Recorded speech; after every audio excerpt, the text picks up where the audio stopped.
Hello sir, வாங்க. என்ன sir இன்னைக்கு கார்த்திக் சாரோட நீங்களும் வரீங்க? ஆச்சரியமா இருக்கே. கமிஷனரை பார்க்கணும். வெயிட் பண்ணுங்க சார், மேடத்துல சொல்றேன். அதுக்கெல்லாம் நேரம் இல்லப்பா. நவரு சார். அங்கிள் வாங்க அங்கிள், உட்காருங்க. என்ன சார், கார்த்திக் சார் அவங்க அப்பாவும் நீங்க பேசுனது கூட கண்டுக்காம இவ்வளவு வேகமா உள்ள போயிட்டு இருக்காங்க. என்ன சார் நடக்குதுங்க? அதாங்க எனக்கும் தெரியல. ஏதோ பெரிய பிரச்சனை தான் சார். என்ன அங்கிள் திடீர்னு என்ன பார்க்க ஆபீஸ் வரைக்கும் வந்திருக்கீங்க?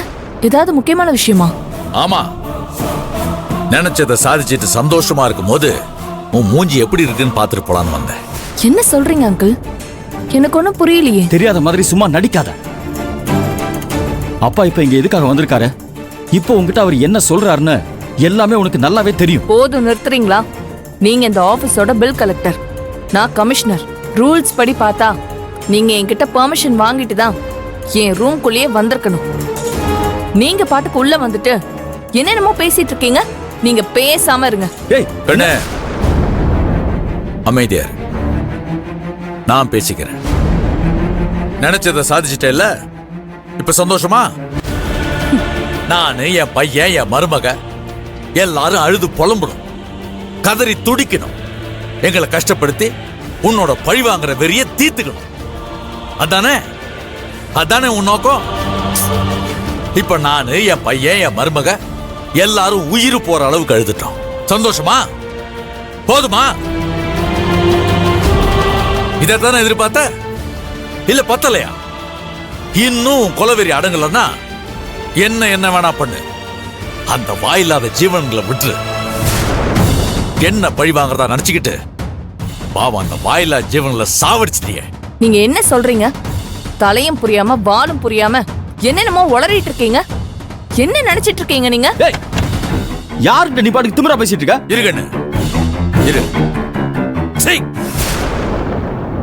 நீ எல்லாம் ஒரு பொண்ணா? ரத்தத்தை குடிக்கிற ஓனாயும் நீயும் ஒண்ணு இல்ல. நீ அதை விட மோசம். அதாவது பசிக்கு தான் கொல்லும். ஆனா நீ உன்னோட பழிவாங்கிற எண்ணத்துக்காக கொண்டு இருக்கிற அதை விட மோசமான மிருகம் நீ. உன்னை என் வீட்டுக்குள்ளேயும் சரி, என் தோட்டத்துக்குள்ளேயும் சரி விட்டுருக்க கூடாது. என்ன பழி வாங்கறதுக்காக யார் உயிரை வேணா எடுப்ப, என்ன வேணா பண்ணுவேன்னு தெரிஞ்சிருந்தா என் உயிரை கொடுத்தாவது அன்னைக்கே உன்னை வீட்டுக்குள்ள வரவிடாம பண்ணிருக்க. மருமகன்ற பேர்ல என் வீட்டுக்குள்ள வந்து இப்ப எவனா மாதிரி நிக்கிறேன்ல. நான் பார்த்து பார்த்து வளர்த்த என் மாட்டுக்கெல்லாம் இப்படி விஷம் கொடுத்திருக்கேடி. உன்னை நான் சும்மா விட மாட்டேன். என்ன முட்டாள் மாதிரி பேசிட்டு இருக்கீங்க நீங்க? ஏய், யாரடி முட்டாளுங்கிற? கொலகார பாவி.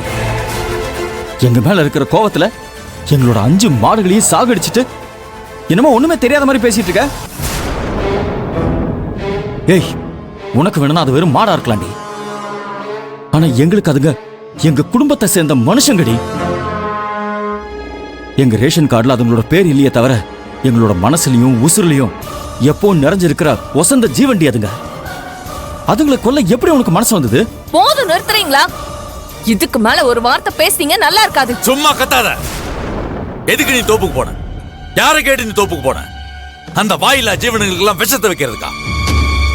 அந்த வாயில்லா ஜீவனுங்களுக்கு விஷத்தை வைக்கும் போது உன் மனசு துடிக்கல? ஐயோ, இப்படி ஒரு பாவத்தை பண்றமேன்னு குற்ற உணர்ச்சியால உன் மனசு கடந்து துடிக்கல? உனக்கு எப்படி மனசு துடிக்கும்?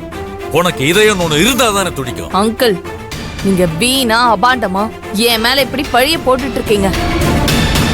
நான் சொல்றத கொஞ்சம் பொறுமையா கேளுங்க. உங்க மாடுங்களை கொல்ற அளவுக்கு நான் ஒண்ணு கீழ்த்தனமானவ கிடையாது. நான் ஈவு இறக்கம் இல்லாதவளும் கிடையாது. அப்ப ஏன் அப்படி பண்ண? ஏய், நான் தான் பண்ணலன்னு சொல்றேன்ல. தப்பு செஞ்சா அத தைரியமா தலை நிமிர்ந்து ஒத்துக்கிறவ தான் இந்த ரம்யா. பண்ணா பண்ணேன்னு சொல்லுவேன். அதுல எனக்கு எந்த பயமும் கிடையாது, தயக்கமும் கிடையாது. ஆனா நான் பண்ணாத தப்ப பண்ணன்னு ஒத்துக்கவும் முடியாது. இத நான் பண்ணல, பண்ணவும் மாட்டேன். உட்கார்ந்த இடத்துல இருந்து உங்க எல்லாரோட கண்ணிலையும் விரல விட்டு ஆட்டி உங்க எல்லாரையும் எப்படி கதற வைக்கணும்னு எனக்கு நல்லாவே தெரியும். அதுக்காக மாடுங்களை கொன்னுதான் உங்க எல்லாரையும் அழ வைக்கணும்னு எனக்கு எந்த அவசியமும் இல்ல. இப்படிப்பட்ட வேலையெல்லாம் அறிவும் இறக்கமும் இல்லாத எவனாவது முரட்டு முட்டாள் தான் பண்ணுவான்.